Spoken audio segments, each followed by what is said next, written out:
السلام علیکم ناظرین کرام، نئی ویڈیو میں آپ کو خوش آمدید کہتے ہیں۔ سب سے پہلے آپ کو ایک صحافی کی خبر دکھاتا ہوں، اور یہ وہ ٹاؤٹ ہے جو خدمت کرتا ہے، اور اس خدمت کے عوض اس کو بتا دیا جاتا ہے وقت سے پہلے کہ کیا پلان ہے۔ حسن ایوب کا کہنا ہے کہ اپنے اس ٹویٹ کو خود پن کرنے جا رہا ہوں، جو چاہے اس کے سکرین شاٹ بنا کے ضرور محفوظ کر لے۔ انتخابات 8 فروری کو ہوں گے، اور 8 فروری کو پی ٹی آئی کی جعلی مقبولیت زمین بوس ہونے جا رہی ہے، کیونکہ راوی اس متعلق بھی چین ہی چین لکھ رہا ہے۔ اب آپ کہیں گے کہ اگر 8 فروری کو الیکشن ہونے ہیں اور اگر پی ٹی آئی بھی الیکشن میں ہوگی، جو کہ اس ٹویٹ سے لگ رہا ہے، پھر مقبولیت کیسے ختم کر دیں گے؟ مقبولیت تو تبھی پتہ چلے گی نا اگر پی ٹی آئی کے نشان کے ساتھ الیکشن میں وہ ہو اور پھر بھی نہ جیتے، تب پتہ چلے گا نا کہ مقبولیت ختم ہو گئی ہے۔ لیکن یہاں پہ گیم دیکھیں ذرا، یعنی بے شرمی اور ڈھٹائی کی انتہا ہے۔ تحریک انصاف کے انٹرا پارٹی الیکشن کے خلاف 11 لوگوں کے، یہ میں نام پڑھ کے بتا دیتا ہوں، جن کی پٹیشن ہے، جس میں راجہ طاہر نواز، اکبر ایس بابر، مس نورین فاروق خان، محمود احمد خان، صبا زاہد، راجہ حامد، زمان خان، محمد شاہ فہد، محمد مزمل ساندھو، یوسف علی، بلال اظہر اور جہانگیر خان شامل ہیں۔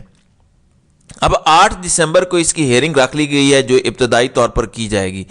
یعنی ایک سیاسی جماعت، اس نے اپنے اندر انتخابات کروائے ہیں، اس جبر کے ماحول میں کروائے ہیں کہ جب اگر ان کے لوگ باہر آ جائیں ووٹ ڈالنے تو ان کو اغوا کر کے لے جائیں گے، ننگا کر کے ماریں گے اور پارٹی تبدیل کروا لیں گے، بلکہ ان کے عہدیدار سامنے آ جائیں تو ان کو بھی پکڑ کے ننگا کر کے مارا جائے گا، الٹا لٹکایا جائے گا۔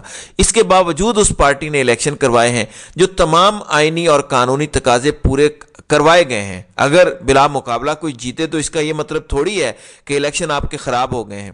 اس کے باوجود یہ پٹیشن لگا دی گئی ہے، تو سارا دار و مدار اب الیکشن کمیشن پر ہے کہ وہ کس حد تک بغیرتی کرے گا۔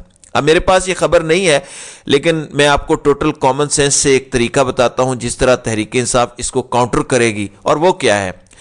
ناظرین اکرام، آپ کو یاد ہوگا 2018 کے الیکشن میں چودھری نثار جیپ کے نشان پر الیکشن لڑے، لیکن اسی کے ساتھ مختلف حلقوں میں آزاد امیدواروں نے جیپ کا نشان چوز کیا تھا۔ یعنی اگر آپ کسی سیاسی جماعت کا حصہ نہیں ہیں اور آپ آزاد امیدوار کے طور پر کسی انتخابی نشان پر حصہ لیتے ہیں تو آپ کے حلقے کی حد تک وہ نشان آپ کو ملے گا، لیکن اگر دوسرے حلقے میں کوئی اور بندہ بھی وہ نشان لینا چاہے تو اسے مل سکتا ہے۔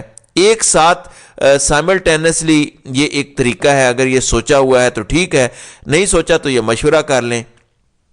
ایک ساتھ ہی ایک ہی دن ایک وقت طے کر کے تحریک انصاف 266 سیٹوں کے امیدواروں پر، جو قومی اسمبلی کے ہیں، کیونکہ زیادہ امپورٹنٹ قومی اسمبلی ہے، قومی اسمبلی کے 266 امیدواران اگر وہ آزاد امیدوار ہیں، ایک ہی بلے کے نشان کو لے کر اپنے کاغذات نامزدگی جمع کروائیں۔ جب اتنے سارے لوگ اپلائی کر دیں گے ایک ساتھ تو کیا کہہ کر انکار کیا جائے گا؟ آپ مجھے بتائیں، وجہ تو بتانی پڑے گی۔ یہ ایک طریقہ ہو سکتا ہے، اور اس میں آزاد امیدوار بھی بلے کا نشان رکھ سکتے ہیں۔ اگر تحریک انصاف کو نہیں ملتا بلے کا نشان تو آزاد امیدواروں کو تو مل سکتا ہے نا۔ تو پورے ملک میں بلے کے نشان پر جو آزاد امیدوار ہیں وہ لڑ رہے ہوں گے، وہ در حقیقت تحریک انصاف کے امیدوار ہوں گے۔ لیکن نہیں بھی ہوتا تو کوئی اور ایک نشان جو تمام آزاد امیدواروں کو مل سکتا ہے، لوگوں کے لیے بڑا آسان ہوگا۔ فار ایگزامپل ٹریکٹر کسی کا نشان ہے، کسی کا نشان ڈنڈا ہے، کسی کا ترازو یا لالٹین کا نشان، کچھ بھی مل سکتا ہے۔ وہ نشان اگر ہوگا تو سب کو پتہ چل جائے گا۔ اول تو آزاد امیدوار بھی ہوئے اور ایک نشان نہ بھی ہوا تو تحریک انصاف میدان خالی نہیں چھوڑے گی۔ کوشش بڑی ہے کہ تحریک انصاف بائیکاٹ کر دے الیکشن کا۔ اصل میں اتنا ظلم اور جبر کیا ہی اس لیے جا رہا ہے کہ عمران خان الیکشن کے بائیکاٹ کا اعلان کریں، اور پھر ہم کہیں کہ دیکھیں انہوں نے تو بائیکاٹ خود کیا تھا، ہم نے انہیں کچھ نہیں کہا۔ بعد میں یہ کہیں گے ہم نے تو کچھ نہیں کیا۔ اب جیسے انوار الحق کاکڑ، ایک انتہائی جھوٹا انسان جو اس وقت نگران وزیر اعظم بنا ہوا ہے، اسے جب سوال پوچھو کہ ایک پارٹی کو نشانہ بنایا جا رہا ہے تو وہ کہتا ہے ہمیں اگر اطلاع آئی تو ہم دیکھیں گے ان کو نشانہ بنایا جا رہا ہے یا نہیں۔ پھر کہا جاتا ہے کہ دیکھیں تحریک انصاف کو جن لوگوں نے چھوڑ دیا ان پر تو سختی نہیں کی گئی۔ مطلب ساری گیم ہی تحریک انصاف چھوڑوانے کی تھی پھر۔ لیکن بات کرتے ہوئے آپ کو یہ شخص ذرا برابر بھی شرمندہ محسوس نہیں ہوگا गिन चुन के ऐसे लोगों को ऊपर बिठाया जाता है जो जिल्लत को महसूस नहीं करते, जिनकी अपनी कोई इज्जत नफ्स नहीं होती, कोई खुददारी उनके अंदर नहीं होती। इनको वाकई ऐसे नौकर नुमा वज़रा और नवाज शरीफ और जरदारी जैसे लोग चाहिए। नाज़रीन इकराम, आप देखें ये किस हद तक गिर गए हैं और कितने घटिया लोग होंगे जो जवान औलाद को अपनी माँ के खिलाफ इस कदर वाहियात बयानात देने के लिए मजबूर कर रहे हैं। जो इतलाआत आ रही हैं, बुशरा बीबी की जो औलाद है, उनके जो बेटे हैं, उनको भी शदीद मारा गया है, नंगा किया गया है, उल्टा लटकाया गया है। पता नहीं ये कहाँ तक दुरुस्त है, क्योंकि जावेद चौधरी ने यह दावा किया है कि उनकी भी वीडियोज़ आ रही हैं जिसमें वो अपनी माँ पे बड़े बड़े गलीज़ इल्ज़ाम लगा रहे होंगे। जो बाप ने लगाए हैं उससे भी 2 हाथ आगे निकल जाएंगे। आप मुझे बताएं कि वो कौन से बेटे होंगे जो पूरी दुनिया के सामने इस तरह अपनी माँ के बारे में बात करेंगे, और वो कौन से लोग होंगे जो ये करवा रहे होंगे। और इस सोच से हमारी लड़ाई चल रही है। ये जो हम कर रहे हैं, ये मुल्क बचाने की जिद्दोजहद कर रहे हैं। ये किसी सियासतदान के लिए नहीं है, ये सियासत के लिए भी नहीं है। कहने वाले कह रहे हैं कि 8 फरवरी को रावी ने धांधली का बड़ा पक्का प्लान बना लिया है कि फेल होने का कोई चांस ही नहीं है, इसलिए वो मुतमईन है। नादरा में अपना हाजिर सर्विस बंदा बिठा दिया है। सारे इलेक्शन का अमला ब्यूरोक्रेसी से लिया जा रहा है, आरओज सारे ब्यूरोक्रेसी से लिए जा रहे हैं, तो सब कुछ मैनेज्ड होगा। सारी ब्यूरोक्रेसी पाकिस्तान की एक जगह से अब कंट्रोल हो रही है, और वो है आप पारा। ये शहबाज शरीफ ने साइन कर दिए थे। अब आप पारा की मर्जी के बगैर किसी ब्यूरोक्रेट की न तकर्री हो सकती है, न तबादला हो सकता है। तो वो किसकी बात मानेंगे, आप मुझे बताएं। नाज़रीन इकराम, मैं तो आपको ये बता रहा हूँ कि उन्हें बताने की भी ज़रूरत नहीं पड़ेगी। उन्हें ऑलरेडी पता है कि उन्होंने क्या करना है, किसी को भी ब्रीफ करने की ज़रूरत नहीं पड़ेगी।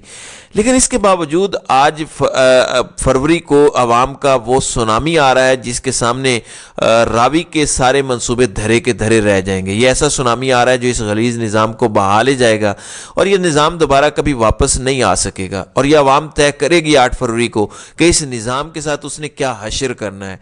कोई बंद कमरों में बैठा हुआ रावी ये तय नहीं करेगा। आप ज़रा देखें कि किस तरह से सारी सियासी जमातों के इंतखाबात होते हैं, कभी कोई एतराज़ नहीं उठा। तहरीक इंसाफ के इंट्रा पार्टी इलेक्शन पर भी 11 लोग आ गए दरखास्तें लेकर। दरखास्त एक इतनी उतावली हुई थी कि उसमें दिसंबर की बजाय नवंबर की तारीख लिखी हुई थी, फिर वो बाद में ठीक करवाई गई। इतनी जल्दबाजी में एक ही जगह से बैठ के ये सारी दरखास्तें टाइप हुई हैं। आज से सिर्फ 2-3 साल पहले ऐसा कुछ हो रहा होता तो आवाम यही समझती कि नवाज शरीफ करवा रहा है, कोई कहता जरदारी करवा रहा है, कोई क्या इल्ज़ाम देता, कोई क्या इल्ज़ाम देता। अब तो लोगों को पता चल चुका है कि करवाने वाले ऐसे लोग कौन हैं। तो लोग कैसे 8 फरवरी को आपको जीतने देंगे? लोग आपके धांधली के सारे मंसूबे खाक में मिला देंगे। एक सहाफ़ी एहतिशाम अली अब्बासी, उन्होंने रिपोर्ट किया, आपने देखा होगा, उन्होंने शायद siyaasat.pk पर इंटरव्यू दिया है, और उसमें बताया कि इमरान खान आए तो ऐसे चौड़े होके चल रहे थे, लग रहा था कि कोई जवान आ रहा है। उनको तो कोई टेंशन भी नहीं थी, चेहरा पुरनूर था। बोल न्यूज़ खुद दावा कर रहा है कि उन पर दबाव डाला जा रहा है कि कहो मैंने झूठ बोला था, लेकिन वो डट गया है, शेर का बच्चा। वो कहता है कि जितना मर्जी दबाव डाले मैं पीछे नहीं हटूंगा। तो इस हद तक माइक्रो मैनेज किया जा रहा है। नाज़रीन इकराम, अबसार आलम, जिसके बारे में शहीद अरशद शरीफ कहा करते थे कि ये बहरूपिया है, वो बहरूपिया मीडिया पर बैठ के दावा कर रहा होता है कि आपने 10 साल इमरान खान की मीडिया प्रोजेक्शन की, आपने लोगों के ब्रेन वॉश किए। इमरान खान अपने बल बोते पर आया है, अपने बल बोते पर इतना मकबूल हुआ है क्योंकि वो अल्लाह पर ईमान रखता है। उसकी जंग पाकिस्तान के लिए है, पाकिस्तानी कौम के लिए है, वो इसलिए इतना मकबूल है। वरना 2 साल से नवाज शरीफ को मकबूल करने के लिए जोर लगा रहे हो ना, कहो ना एस्टेब्लिशमेंट से मेरा चैलेंज है, 2 साल से लगे हुए हैं, मेरा चैलेंज है, करके दिखाएं मकबूल उसको। ये चैलेंज कबूल करें। 2 साल से कंपेन चल रही है इमरान खान के खिलाफ। क्या कभी ऐसी कंपेन नवाज शरीफ के खिलाफ चली थी? नवाज शरीफ तो नाअहल हुआ, 7 ही इलेक्शन हुए, इमरान खान जीत गया। कौन सी कंपेन चली थी नवाज शरीफ के खिलाफ? उस वक़्त हम तो इसकी अपनी हुकूमत थी, निगरान आए, 2 महीने में इलेक्शन हुए और अगली हुकूमत आ गई थी। इमरान खान की तो इलेक्शन से पहले 2 साल मुसलसल 200 मुकदमात, उसकी बीवी तक को तुमने नहीं छोड़ा। यहाँ पे लोग सिर्फ कुलसूम नवाज की बीमारी पर अगर कोई क्वेश्चन कर देता है तो उस पर फतवे लगा दिए जाते हैं। यहाँ पे इमरान खान की अहलिया पे किस कदर गलीज इल्ज़ामात लगाए जा रहे हैं। क्या ये किया गया था नवाज शरीफ के साथ? शहबाज शरीफ ने किस किस तरह से शादियां और तलाक़ें दी और करवाईं। क्या किसी ने कभी ऐसी कैंपेन देखी है शहबाज शरीफ के ख़िलाफ़? कोई गया है कोर्ट में? कोई मीडिया पे इस तरह का कैंपेन चला कभी? इमरान खान ने अपनी बातों से और अपने अमल से और अपनी 50 साल की पब्लिक लाइफ से ये मकाम हासिल किया है। नवाज शरीफ भी 40 साल से पब्लिक लाइफ में है, उसे ये मकाम क्यों नहीं मिला? आज़ाद मीडिया तो बाद में आया, 90 की दहाई में तो सारा मीडिया कंट्रोल में था नवाज शरीफ के, किसी को बोलने नहीं देता था। उसके बाद उसने ख़रीद लिया, प्राइवेट सारे चैनल ख़रीद लिए नवाज शरीफ की तरफ से और उनके लाने वालों की तरफ से। उसके बावजूद क्यों बयानिया नहीं बन रहा? क्योंकि सच आपके पल्ले नहीं है। बयानिया ऐसे नहीं बनता। बयानिया के लिए सच पल्ले होना ज़रूरी होता है। आपके पल्ले सच नहीं है, कख भी नहीं है। सच बोल के ज़रा एक दफ़ा देखें। तो नाज़रीन इकराम, आपकी इस वीडियो के हवाले से क्या राय है? आप अपनी राय का इजहार कमेंट सेक्शन में ज़रूर कीजिएगा।